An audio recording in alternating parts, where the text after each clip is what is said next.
Hi, welcome to One Word a Day. I'm Sophie, your pilot into the universe of Chinese. Let's continue our November's three-character Chinese expressions. Today we're going to talk about 产业链, which is almost like the catchphrase for the globalization age of China, because we talk a lot about China being the global supply chain, the all-powerful, well-connected China global supply chain, and within China to supply to the world within China before the last shipping overseas. There are numerous factories and business is upstream to the final supplier, right? So the whole ecosystem of business connected with each other, forming this 产业链, that is production, like produce, even if originally it means reproduce humans. But in the contemporary age, it means production, mass production in Chinese context.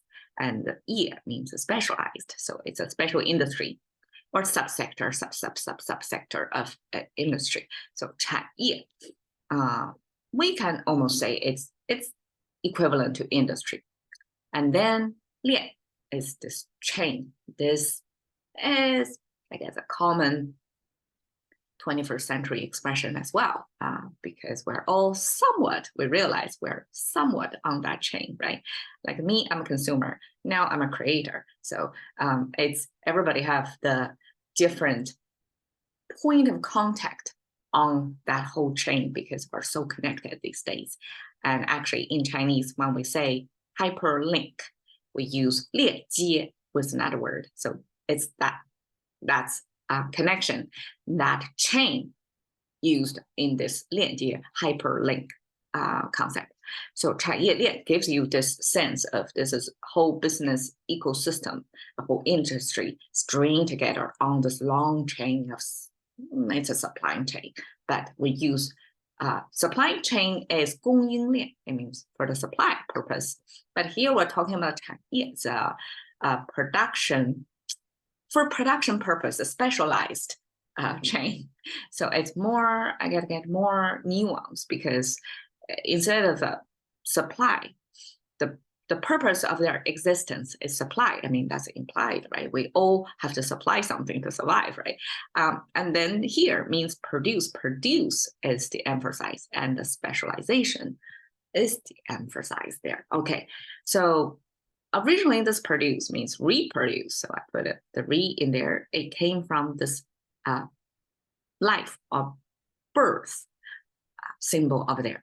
Okay, the birth symbol comes from two horizontal lines. One is the ground. One is the very end of the root of the, okay, re-say it. Okay, two horizontal lines. The first horizontal line is the ground. And then there's this trident looking thing, right? So this trident-looking thing is a Chinese most basic icon to mean it's a plant. So it's a plant growing in the ground. It still has the root below the ground level. So it has both the above ground and the below ground level. And then the second horizontal line is a pointer toward the very edge of the root of the plant. So that means this plant is still living. It still has its root in the soil. Okay, besides the trident thing, it means soil. So everything is organic system over there. So Chinese use plant to eventually generalize that into all forms of life. So animals, humans as well. So that means something there is living. And then we have this shape is, well, by itself, this shape means high ground, versus we have a low ground expressed like this. So high ground here actually means it's a space that's kind of half sheltered. So you have one side that's opening on the other side, right? But it's covered on this side. Visually, it means. So this living is half sheltered.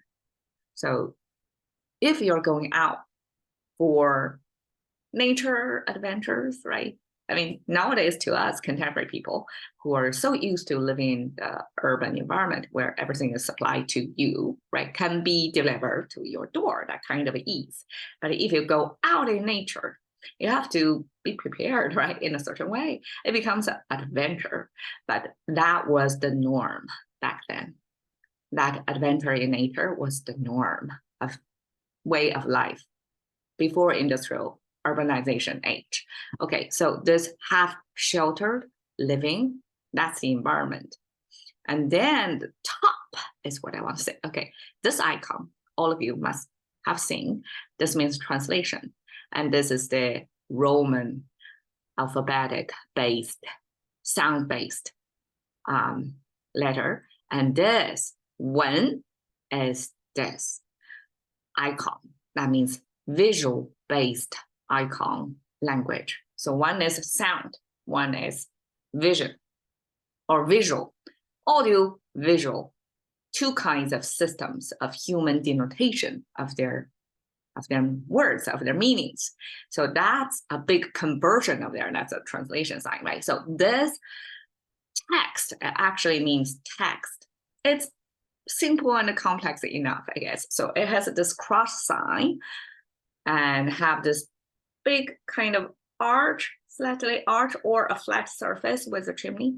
So I always think this chimney on top of the flat surface means something related to human activity. It's not natural, because if it's in nature, it will be like this. There's nothing on top of that, because whatever the wind, the rain already erase whatever the sharp edge toward it. It's the human man-made structure that will have this kind of this thing on top of it. So that's my reading so far. Okay, so this is something related to man-made. And this cross, that means the cracks on the turquoise or seashell structure that used to be the record-keeping method. Because how are you going to pass your message cross-generational? You have to preserve it in some harder to destroy material, right? So in ancient times, there, I'm not sure I pronounce it right, turquoise, turtle, some sort of hard-shelled animal shell was used to carve the message for that. So this cross means the cracks on it. It could be human carved on it, or it could be naturally cracked. So I guess later generations have to have experts to sort it out, which are actually man cracked on there versus natural cracks. So that eventually becomes text, and text in my idea is the gene or DNA of this species, whoever is living under this semi-natural environment, that the genes of this whole living tribe or humans. So it has to be, comes into the abstraction of having its own language and text. Otherwise, people comes and go, generations. You spend your time, you lived, and then you're gone, right? So how can prove a culture ever existed? It's the text. That's why I'm spending a ton of time reading the ancient texts or try to understand them. Okay, so this then put together to mean reproduce. I guess reproduce not only means you give birth, it's natural form. You have to cultivate that person to raise them in the culture, in the text of your culture.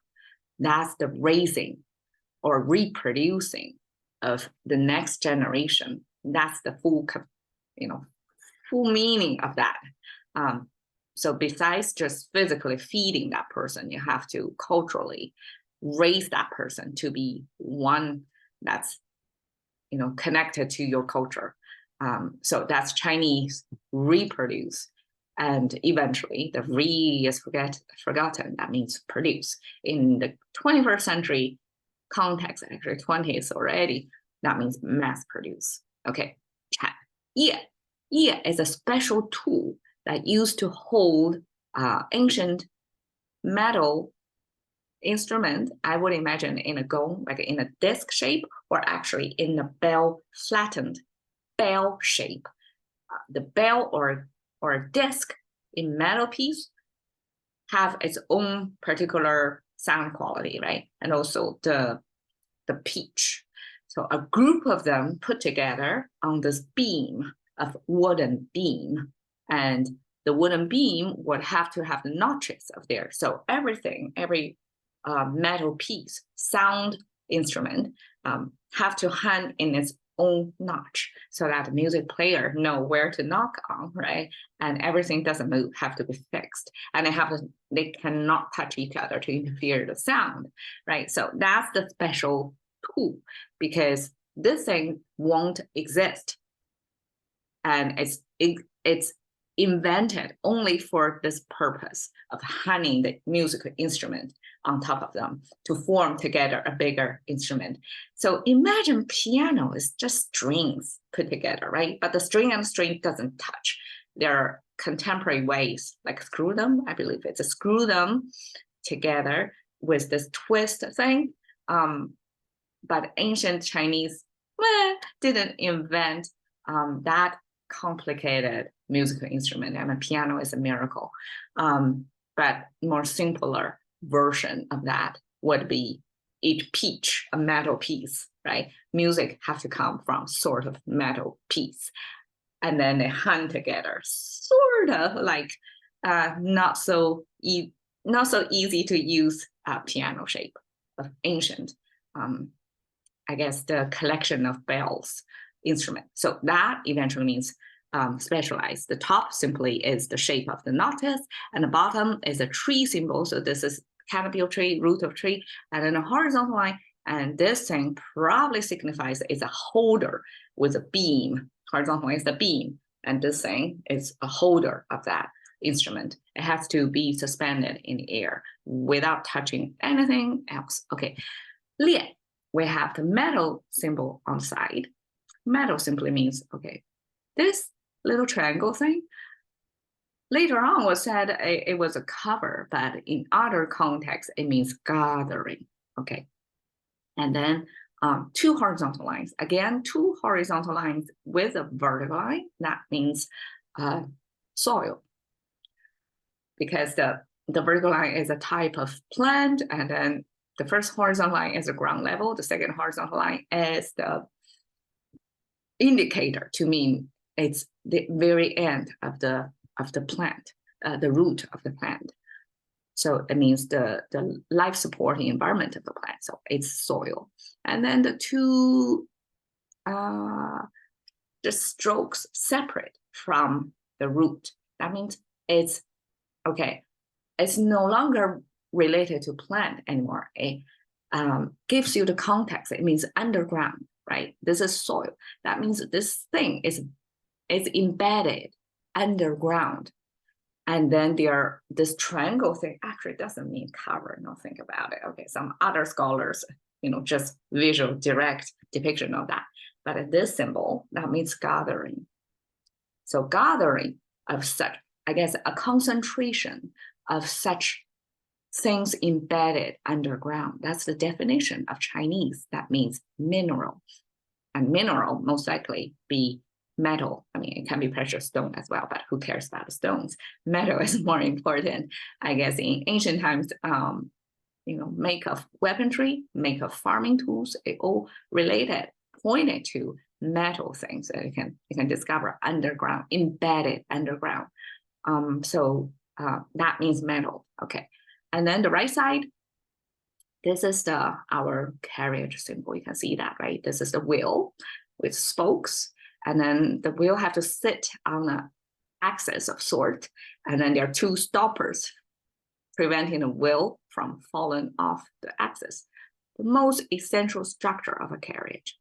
And then here, this is a foot symbol, kind of like a cactus looking thing. This is the big toe, this is the sole, this is the pinky toe and the rest of the 3 toes gather together. So that's a Chinese abstraction of human foot anatomy.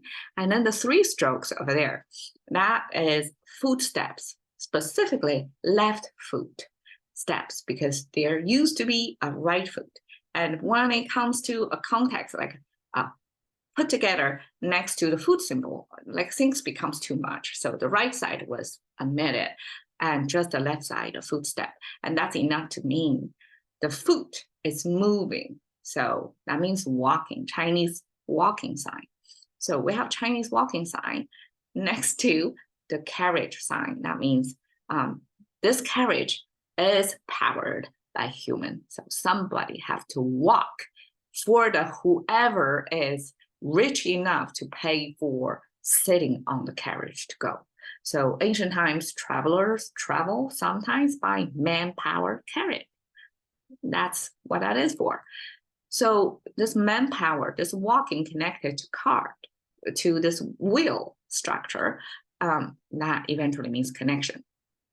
It makes sense, right? You have to power it. It's 2 entities, 2 separate things.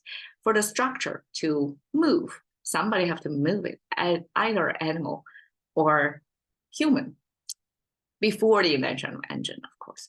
So this human plus the carriage, that means connect. They have to be connected for it to function fully, right? And this connection, together with what material that connection is made of, it's like metal, this underground concentration of something embedded under earth, right? In the earth is the metal connected. Then that's the Chinese definition of chain. It's a little bit lengthy, but I think I give you a thorough dissection of every symbol over there. That's Chinese composition of what chain is, because chain, English, you just invent chain and everybody into this language just memorize that means chain. But Chinese have to visually remember it, because we don't just simply denote with a sound. We have to denote visually what a chain is. It's a metal connection. All right. And 产业链 simply means, I translate that as industry chain instead of supply chain, because supply chain is 供应链, and 产业 means a whole industry, the whole ecosystem behind this supplying, behind China's supplying chain to the world. So if the global supply chain can be viewed as, okay, something from China supplied to the rest of the world, then 产业链 is within China, domestic supply chain from one business to another. And it could be a whole string of, 10, 20, 30 businesses before the end product was assembled. Okay, so this, I believe, is called a palette. I think it's very appropriate to give a tribute to palette, because that's what efficient and cheaper way. I guess there was a whole evolution of palette as well. Like eventually, that's what people figure out the most effective way to build such a kind of flat surface with the 2, you see the 2 holes. That's for the what do you call it? The cart that specializes in lifting stuff from container to container. So it could be from factory storage room. They have X work dock. Okay, it's called a dock, and then whatever goods stacked, bundled, tied down together on this pallet, then moved into 40 feeder or 80 feeder, 8-wheeler truck thing, and then before it goes anywhere. So I would argue industry chain or global supply chain even is involved, heavily traveled on top of this humble looking pallets made of wood. So I used to, hang around them, and that's a tribute to them. All right, cash into the currency of thinking by one word a day with Sophie. See you another day.